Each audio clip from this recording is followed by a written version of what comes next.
মঙ্গলবার সকাল থেকে উত্তর 24 পরগনার 3 জায়গায় ইডির অভিযান চলছে। দেগঙ্গা ব্লকে বেড়াচাপায় পিজি হাইটেক রাইস মিলে সেখানেও হানাদার ইডির আধিকারিকরা। সেই রাইস মিল ঘিরে রেখেছে কেন্দ্র বাহিনী, ঘিরে রাখা হয়েছে রাইস মিল লাগোয়া একটি বাড়িও, এবং বাড়িটি বাকিপুরা মানে আত্মীয়, সেই বাড়ির নিচে রয়েছে আবার তৃণমূলের দলীয় কার্যালয়। কি ছবি তুলে ধরেছেন সেখান থেকে আমাদের প্রতিনিধি তুলিকা, দেখবো। এই বাড়ি হচ্ছে বাকিবুর রহমানের ঘনিষ্ঠ যে আত্মীয় রয়েছে তার বাড়ি, মুকুলের বাড়ি। ইতিমধ্যে এই মুকুলের বাড়িতে প্রবেশ করেছেন ইডির তদন্তকারীরা। প্রায় 15 থেকে 20 জনের একটা টিম ইতিমধ্যে ভিতরে প্রবেশ করেছে, এবং তুমি দেখতে পাচ্ছ যে বাড়ির বাইরেও কিন্তু ইতিমধ্যেই মোতায়েন করা রয়েছে সেন্ট্রাল ফোর্স, এবং গোটা যে বাড়ি, গোটা যে রাইস মিল পুরোটাই ঘিরে ফেলা হয়েছে। এবং শুধুমাত্র তাই নয়, তার সঙ্গে এই বাড়ির যে গ্যারেজ রয়েছে, বাড়ির লাগোয়া যে গ্যারেজ রয়েছে, 6টি এই মুহূর্তে গাড়ি এখানে রয়েছে, অর্থাৎ তার মধ্যে বেশ কয়েকটি বিলাসবহুল গাড়ি ইতিমধ্যে রয়েছে। এবং তার মধ্যে আমি একটুখানি জুম করে বলবো দীপঙ্কর কাঞ্জিলালকে সেই ছবিটা দেখানোর জন্য। দেগঙ্গা ব্লক তৃণমূল কংগ্রেস সভাপতিরও যে নেম প্লেট রয়েছে একটি গাড়িতে, সেই গাড়িও কিন্তু এখানে রয়েছে। একেবারে দেগঙ্গা ব্লক 1 তৃণমূল কংগ্রেসের কার্যালয় রয়েছে। একটি দুটি আমি গোনা শুরু করছি, 3টে এখানেও কিন্তু রয়েছে। তুমি দেখতে পাচ্ছ on duty PDS food and যে suppliers department government of West Bengal এখানেও কিন্তু রয়েছে, এবং সেখানে কিন্তু যে লরির নাম্বার, সেই লরির নাম্বার দেওয়া রয়েছে। একটু কথা বলছি, আপনারা কি এখান থেকে চাল নিয়ে অন্য রেশনের চাল, খাদ্য চাল, রেশনের চাল কোথায় নিয়ে যান? বসিরহাটে নিয়ে যান? কাদের কাছে সাপ্লাই করেন? পাবলিক রেশনে। এখান থেকে আপনারা সেখানে যান, এটা কি সরকারের গাড়ি?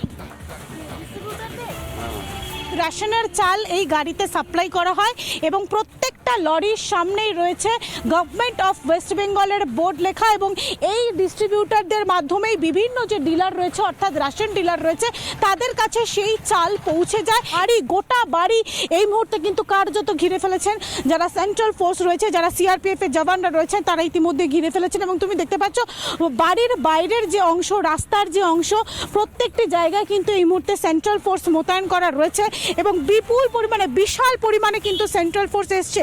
প্রায় 3টে বাসে করে ভর্তি, অর্থাৎ 3 বাস সেন্ট্রাল ফোর্স এসেছেন। সঙ্গে যারা ইডির যারা তদন্তকারীরা রয়েছেন তারাও কিন্তু ইতিমধ্যেই এসেছেন। ক্যামেরায় দীপঙ্কর কাঞ্জিলালের সঙ্গে তুলিকার রিপোর্ট, রিপাবলিক বাংলা, দেগঙ্গা।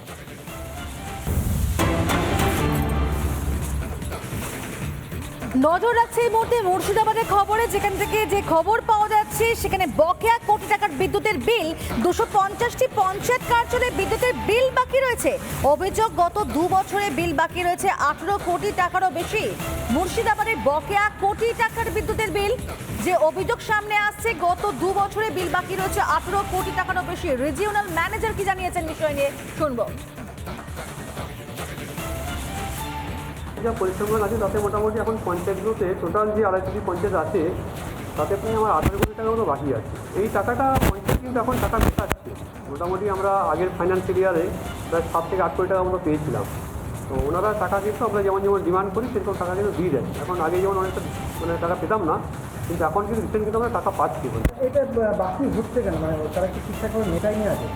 আগে একটু বিদ্যুৎ বিভাগের একটা কাজ ছিল, কিন্তু এখন কিন্তু ওনারা টাকা পয়সা দিচ্ছেন। ওনারা আমরা যেমন ডিমান্ড করলে ওনারা কিন্তু টাকাগুলো দিচ্ছে। বেশ কিছুদিন ধরে মুর্শিদাবাদ জেলায় বিদ্যুৎ বিভ্রাট সামনে এসেছে, এবং তার মাঝখানে এই খবরও পাওয়া যাচ্ছে। আর এই নিয়ে পঞ্চায়েত সমিতির সভাপতি তিনি কি জানিয়েছেন শুনবো। আমরা বিশেষ করে বহরমপুর পঞ্চায়েত সমিতির ক্ষেত্রে আমি বলবো যে আমার পঞ্চায়েত সমিতির কোনো বিল বাকি নেই, এবং শুধু বিল নয়, সরকারি রেভিনিউ, যে কোনো জায়গাতে যে কোনো বিষয়ে সরকারি রেভিনিউ যেটা আছে সেটা আমাদের তরফ থেকে নির্দেশ আছে সরকারি রেভিনিউ যেন কোনো পেন্ডিং না থাকে, না রাখা হয়।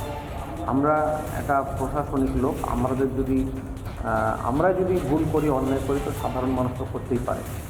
যার ফলে সরকারি রেভিনিউ যেখানে যে অবস্থায় আছে সকলকেই পরিশোধ করার কথা আমরা বলেছি। যদি তার মধ্যেও যদি কেউ পরিশোধ না করে থাকে, আমাদের কাছে তথ্য দিলে আমরা তাদেরকে আবারও রিমাইন্ড করব এবং তাদেরকে দিতে বাধ্যই করাবো। বিশেষ করে পঞ্চায়েত, মানে সরকারি অফিস যেগুলো, সরকারি পঞ্চায়েত যেটা আছে।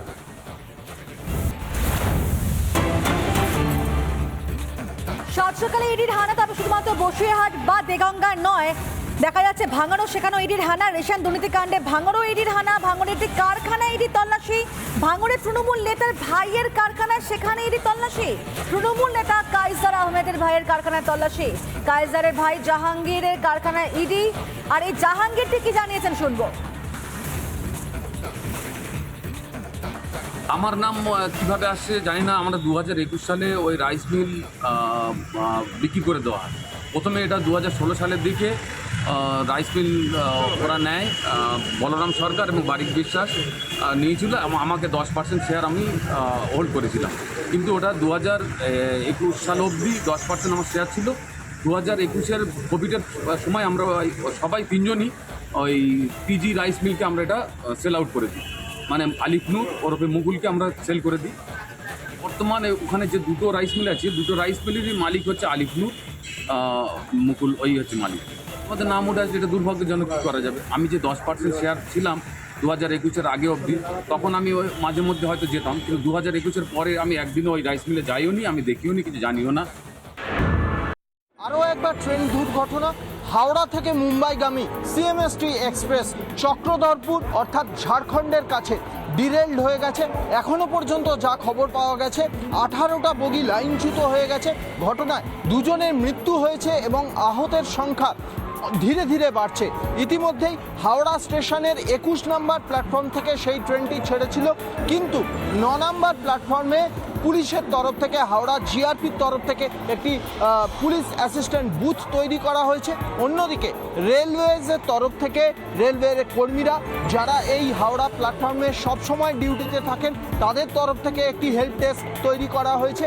যারা এই ইনসিডেন্ট সম্বন্ধে ডিটেলে জানতে চান, তারা এই হেল্প ডেস্কে এসে জিজ্ঞাসা করতে পারেন। হাওড়া মুম্বাই সিএমএসটি এক্সপ্রেস এই দুর্ঘটনায় এখনও পর্যন্ত দুজনের মৃত্যু হয়েছে। ভিডিও জার্নালিস্ট পিনাকি নন্দীর সঙ্গে সৈকত, রিপাবলিক বাংলা, হাওড়া।